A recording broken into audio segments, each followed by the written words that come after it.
Hello and welcome back to HardReset.Info. In this video I will show you how to take a long screenshot on Samsung Galaxy S25. Let's begin. So first you want to go into an application that is scrollable.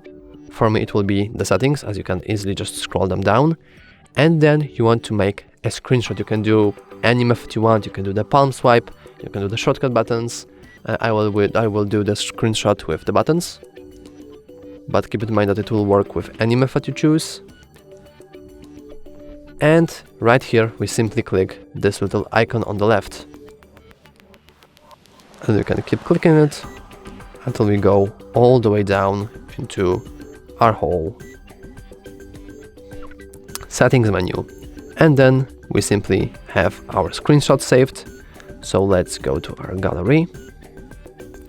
And as you can see now, we have this really long screenshot with all our settings. And that's all for this video.